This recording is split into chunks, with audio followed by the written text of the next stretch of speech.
Hello students, welcome to my class. My topic of presentation is on the diagnostic aids in endodontics. I am Dr. Subhashini, Assistant Professor from the Department of Conservative Dentistry and Endodontics from Vinayaka Mission Sankaracharya Dental College. To begin with the topic, we'll start with an introduction. The importance of correct diagnosis and treatment planning must not be underestimated.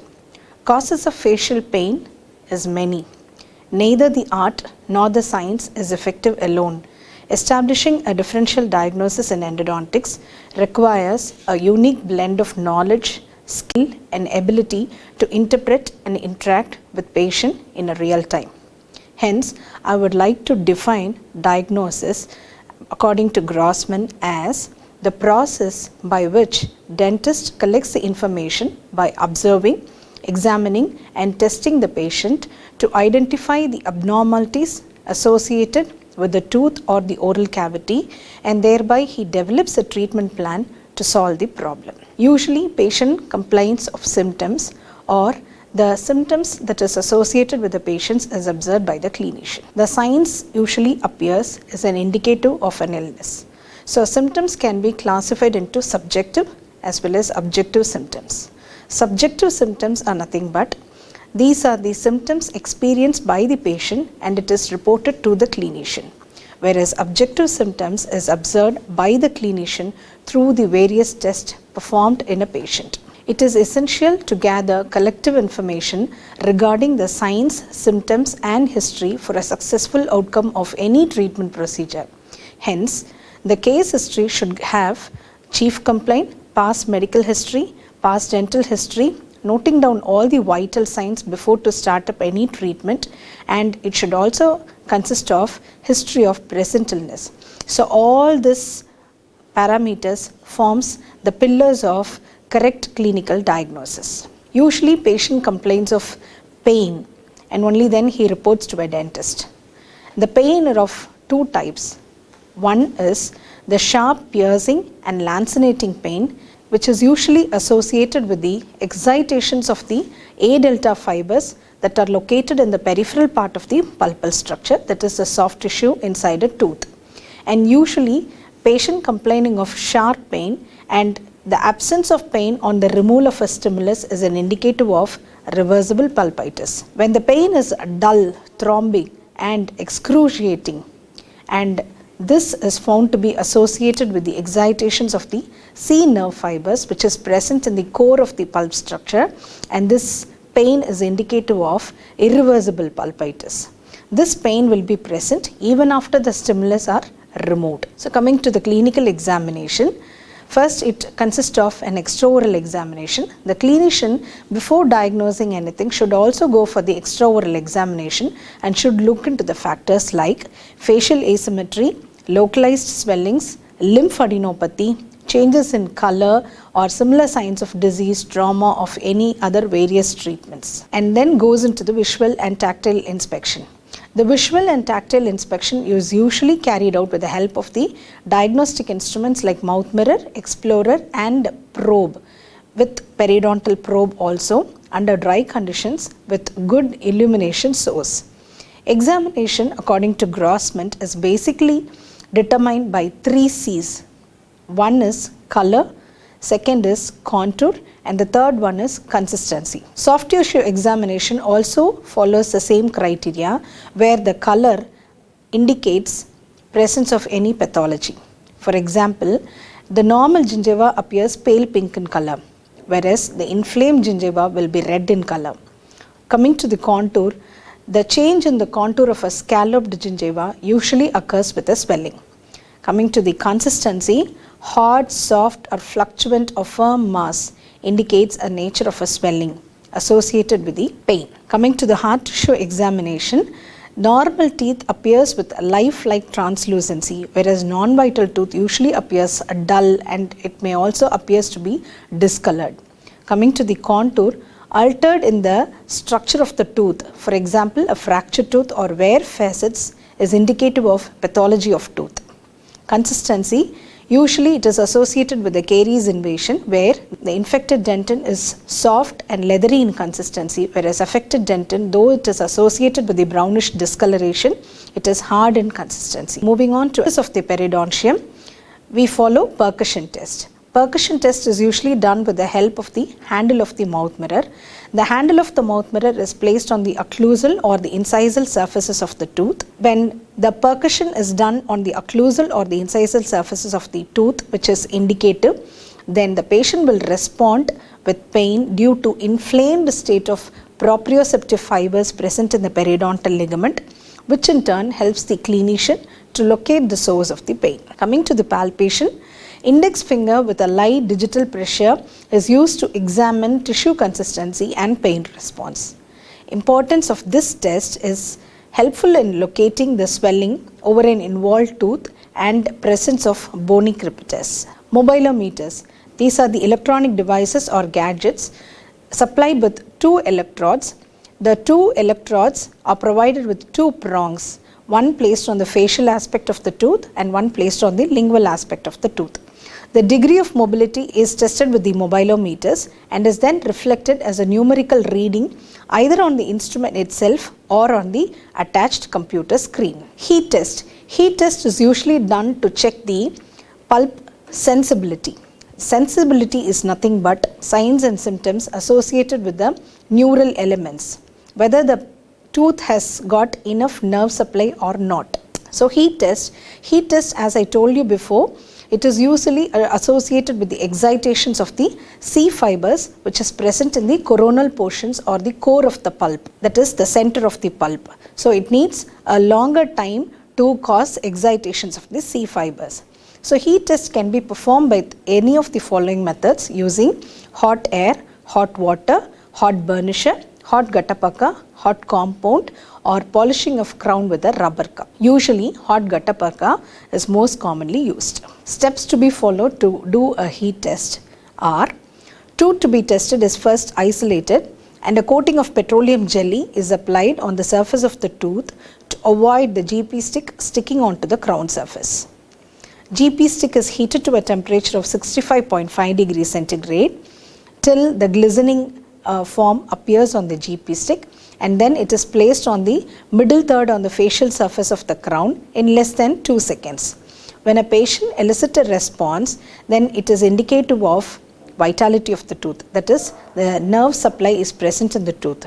When the patient doesn't respond, then it is indicative of non-vitality, that is, the absence of neural elements in that particular tooth. Coming to the cold test is usually associated with the excitations of the A delta fibers present in the peripheral part of the pulp. It can also be done with the help of dry ice, that is, the tetrafluoroethane or carbon dioxide snow spray, which is otherwise called as dichloro-difluoromethane. Dry ice. The dry ice, otherwise called as endo ice, is usually associated with the temperature of minus 56 degrees centigrade. It is able to better penetrate the full coverage restorations. So it is commonly used, whereas the carbon dioxide snow will cause pitting on the ceramic restoration. So it is less likely used when compared to endo ice. Then we are coming to the electric pulp testing. Electric pulp testing is an advancement to identify the pulp sensibility, that is the neural elements, the associated neural elements in the tooth. It is designed to stimulate a response through electrical excitation of the neural elements within the pulp. The steps involved in doing the electric pulp testing are: tooth to be tested should be isolated, as I said before, with the cotton rolls to avoid the contact with the saliva. Before testing, check the electric pulp tester for its proper functioning. Apply an electrolyte, that is the toothpaste, on the labial surface of the tooth surface and avoid the contact of the electrolyte or electrode with any other restoration, so that it will not elicit any false response. A current flow of 5 to 20 milliamperes is used and it is slowly increased till the tingling sensation becomes painful to the patient. Usually the response is elicited in 5 seconds. A delay in 5 seconds is indicative of pulpal pathology. Disadvantages of using the electric pulp testing is: it cannot be used on cardiac patients with pacemaker. It will not function when the gloves or worn by the clinicians due to the poor conductance of electricity due to the presence of the rubber latex. It is not useful for recently erupted teeth with immature apex. Sometimes it may also elicit misleading results, such as the false positive response, where the patient may say sensitivity in the tooth. False positive responses, the patient may respond to these stimuli as if the tooth is vital. The following are the cases where the patient responds positive. Liquefaction necrosis associated with a granuloma may conduct the current to the attachment apparatus and the response is elicited. When we fail to dry or isolate the teeth, the salivary contact will cause a contact with the electrolyte and this may elicit a false response. In multi-rooted teeth, where the pulp may be necrotic in other canals, in one canal it may be vital, where the pulp may be partially necrotic. That may also elicit a false positive response. In case of false negative response, patient who had received pre-medication due to the presence of chronic pain will elicit false negative response as if the tooth is non-vital. They will not show any response when the electric pulp testing is done. In case of recently traumatized tooth, excessive calcification in the canal, or in case of recently erupted tooth with an immature apex. Test cavity is another diagnostic aid that is done to identify the etiological reason for the tooth pain. It is done by preparing a cavity by using a number 2 round burr, and a cavity is prepared through DEJ of an unanesthetized tooth at a slow speed and without a water coolant. Sensitivity and pain elicited by the patient is an indicator of pulp vitality, and so the cavity is restored with a sedative cement of zinc oxide eugenol. Supposing the patient doesn't respond or the patient is unaware of the cavity preparation done in a particular tooth, then we can take it as the tooth is asymptomatic and so we can proceed with the endodontic treatment. GP point tracing.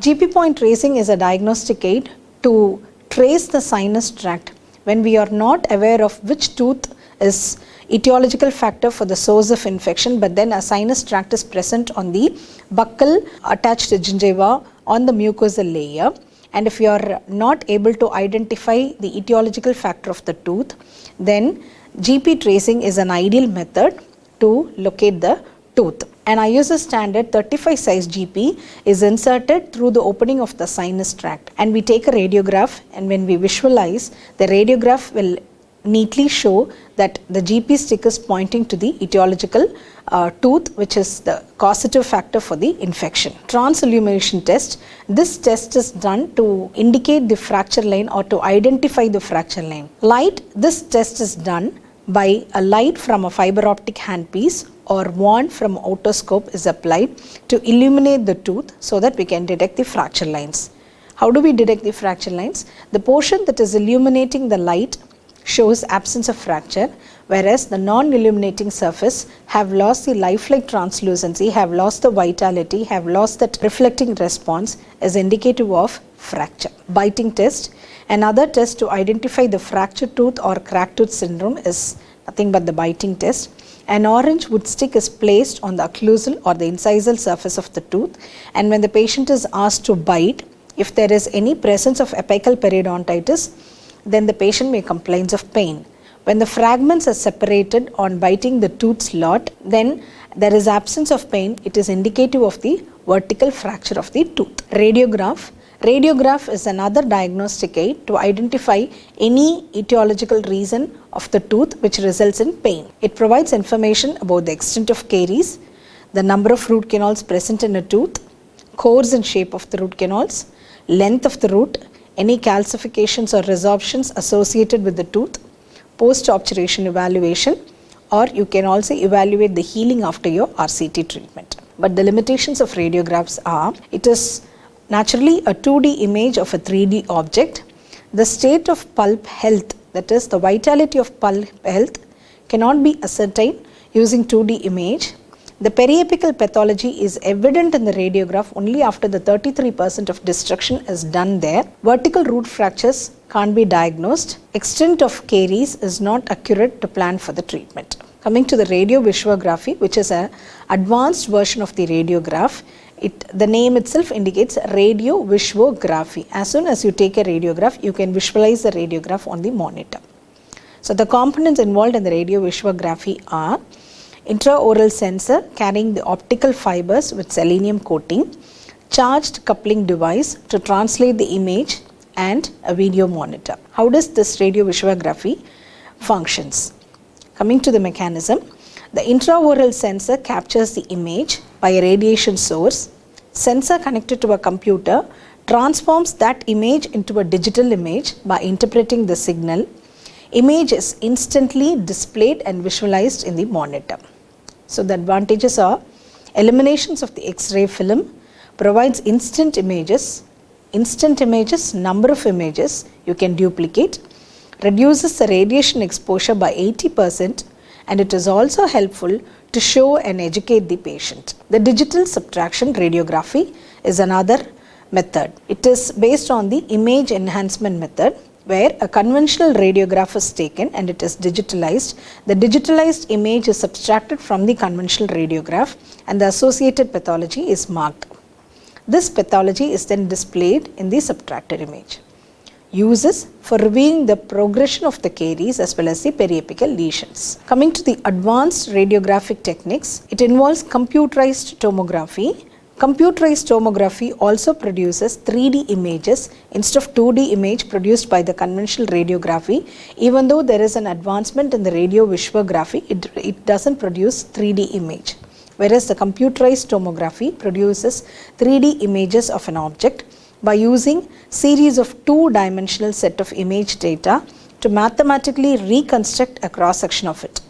This system measures the attenuation of X-rays entering the body from many different angles. The computer then reconstructs the part under observation in a series of cross-sections or planes. The computerized tomography is unique in that it provides imaging of a combination of soft tissues, bones and vessels. CBCT, that is the cone beam computerized tomography. The cone beam geometry are used to produce the image in three sections, that is axial, sagittal and coronal planes with a high resolution. The data collected using a dental panoramic machine.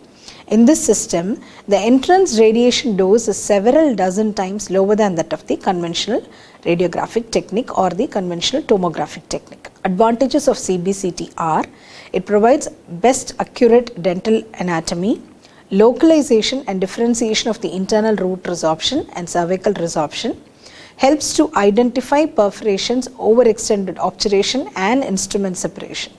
But then the disadvantages are more expensive. It needs operator skill to know and to have a software knowledge, increased radiation compared to conventional radiograph. Though it gives an accurate detail of all the pathologies associated with the tooth, only in case of need of extra knowledge about the tooth, or if we really want to have an extra analysis of the tooth, we usually suggest for CBCT. Recent advances in endodontic diagnosis are, these methods associated with the recent advancement of endodontic diagnosis is associated with the vitality of the pulp. This is to examine the blood flow to the pulpal tissues. So blood flow determination devices are laser Doppler flowmetry, where this device is used to assess the blood flow in microvascular systems. It utilizes helium neon laser wavelength of 632 nanometer and diode laser of 810 nanometer. It works under the principle of Doppler. What is the Doppler principle? As light enters the tissue, the light gets scattered by the moving blood cells and by the stationary blood cells, that is the dead cells.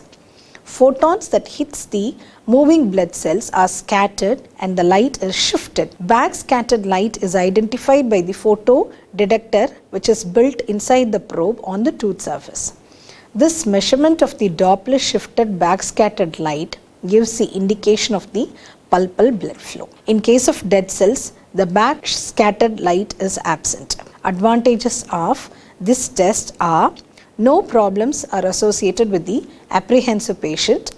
It is non-invasive and this offers the advantages of storing data, allowing initial baseline measurements to be compared objectively with subsequent LDF measurements. Disadvantages are, it requires a high technical skill to achieve reproducible data It is expensive.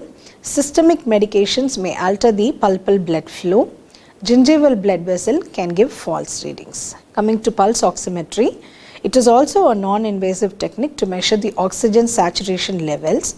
A modified probe with lights of red and infrared with a wavelength of 600 nanometer and 900 to 940 nanometer are intended to pass through the tooth, and they are detected by the photodetector diode. Probe consists of two photodiode producing light, as I said before, the red and infrared rays, to measure the absorption of oxyhemoglobin and deoxyhemoglobin respectively. In the red region, oxyhemoglobin absorbs less light than deoxyhemoglobin and vice versa in the infrared region. So coming to a conclusion, these are the newer techniques that are available, and this gives more accurate and clear diagnosis about the status of the dental disease.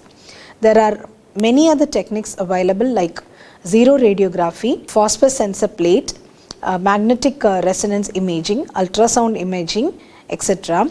But these techniques are found to be expensive. Zero radiographic techniques and all are not used nowadays. With the development of the advanced system in traditional radiography, three-dimensional imaging technique introduced gives a detailed information about the internal structure of the dental hard tissues in all the three planes. A combination of these newer techniques with the conventional methods would help us to give more reliable and accurate results. These are my references. Thank you for watching my class.